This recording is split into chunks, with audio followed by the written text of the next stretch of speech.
osteoarthritis, yung arthritis ng mga old people. As you get older, yung joint mo, ang cartilage is destroyed. Nagkaroon ka ng osteoarthritis. Then the other one is rheumatoid arthritis. Rheumatoid is usually affect young people.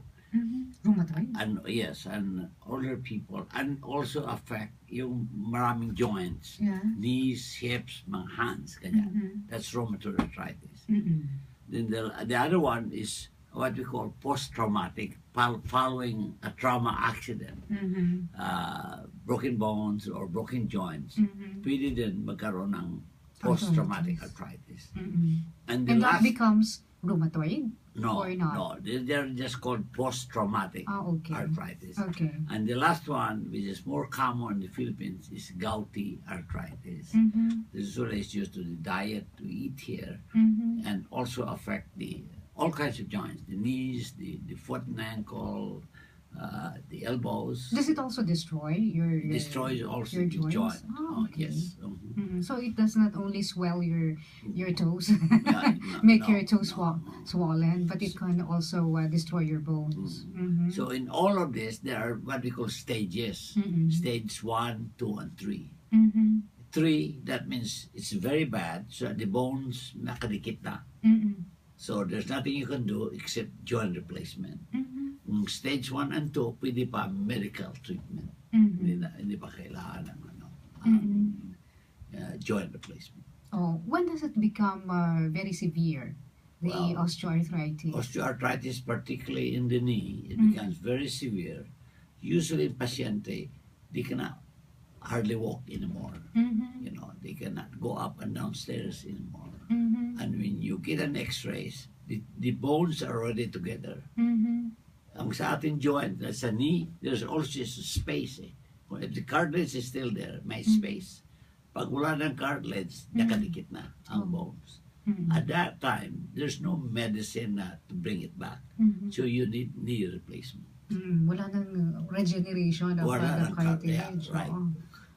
Pero when it becomes broken, when the bone becomes broken, wala na ring paraan para yung para ma-regenerate siya, kailangan talaga papalitan siya ng buo. Well, broken bone is different from joints. Okay. If you have a broken bone like yung thigh bone, leg bone, if you break it, it will heal. Just like any, it will heal mga 3 to 6 months and become normal. But and joint iba. And joint and cartilage hindi. Pag ma-destroy yung cartilage, it will not go back anymore. Okay. How about osteophytes? What are these? Osteophytes is just a reaction from osteoarthritis. Extra bone lang yon. Has nothing to do with really.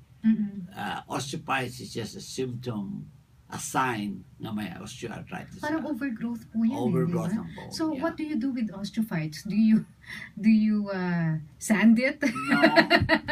What do you do? Even if you remove the osteophytes, it will come back again. Because it's the result ng arthritis yun eh. Oh, okay. So we don't treat osteophytes. We treat the osteoarthritis. And when the osteoarthritis is has been treated or has been cured, wala nang osteophytes. Tama po ba yun? Yes, most of the time it will go away. So there is a cure for osteoarthritis. Well, in the early stage it is. But there are some pills, there are some injections. But once you have in what we call late stage of osteoarthritis, there's no other way but to replace To replace it. Okay. And ngayon, ito ang pinakamaganda sapagkat meron na po tayong knee replacement na kasukat ng tuhod ng mga Pilipino. Ano ang tawag dito, Engineer Jude? John? Ang knee system po na develop namin ay tinatawag na axis knee system. Siguro explain ko bakit axis, no? Kasi yung axis kasi sa pag nagkakabit ng knee replacement, kailangan mai-align ng tama yung knee implant base dun sa norma sa leg ng pasyente. And there is what is called na may tinatawag sa orthopedics na mechanical axis ng leg At yun yung tamang alignment. Mm-mm. And yung aming na-design na implant system, it also comes with unique instrumentation that will allow the surgeon to align properly the implants with the correct axis of the leg.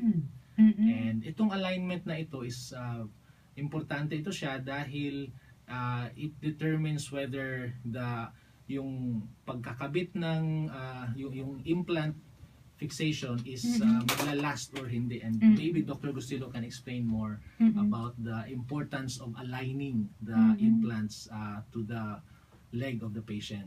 Okay.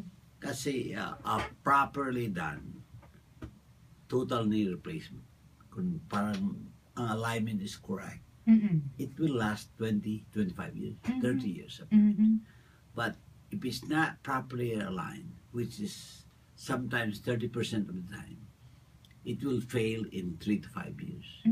Kaya kinakailangan i-realign. Kailangan realign. Okay. In the United States, we solved that problem by what we call navigation system, X-ray. It's very expensive. It's $1.5 million in the operating room to align, you know. So, But with the access knee system, hindi na kailangan. ah, And what we have developed, so this actually, becomes more affordable. not only that, but very accurate and very simple. And that's where Jude Sasing is given credit for, because he's the one that Wow. invented it. Galing naman. Inventor, si Engineer Jude. Oo. So, Engineer Jude, ano ang ginagamit nyo na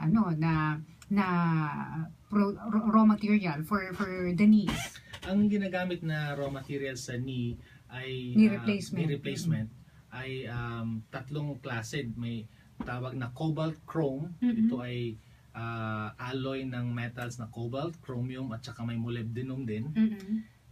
Meron ding titanium at saka meron ding plastic na polyethylene.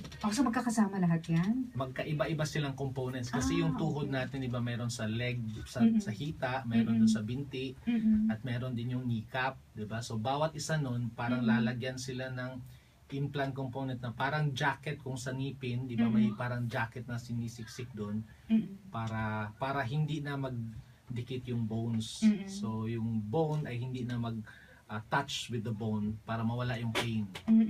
If this will last for 20 years, so there's no need anymore for consultations or checkups every year? Or do you still have... Yeah, what we do is we check the first Go. first 3 years, you have to check them like every year. Then after that, every 2 years or every 3 years. Just to be sure that everything is well aligned. The other thing that Jude said, yung plastic at saka metal. Every joint replacement, there is metal and there's plastic. Sometimes yung plastic mag-wear out. Yeah. Kaya you can see that in the x-rays. Kaya kailangan may follow-up, regular follow-up, yung mga that have joint replacements. Pag na-replace na ba ang joints, wala na ang arthritis? Yes. Talaga That po, joint no? is good. So no more pain? No more pain. It resembles a normal life. He can play He golf, can- he can dance, he can Wow. bowl. Run again? No, Oh. not run. We Not don't run? encourage running. Why? The reason for that is, unless it's an emergency, Oo. pag na-run ka, you stress the plastic too much na ma-wear out. Kaya, you can run. Basketball players, for instance, we will put a joint, but it won't last very long, you know, because they wear them out. Oh, And, okay. so, Just like the regular knees, pag Yeah. kunyari, Yes. na-overwork Yeah. mo, nagwe-wear Yes. out. Yes. So they can, but they can do light sports. yeah, they can do light sports like, for instance, you can play double tennis, you can do ballroom dancing, you can Okay. play bowling, you can play golf, you can do all of those. At least makakalakad ng mabuti uli. Yeah. Diba? Hindi mahirapang umakyat ng In hagdanan. other words, you improve the quality of life. Talaga. And this can be done even to older people. Yes, the oldest one I have done is actually 96. 96! Wow! Yes.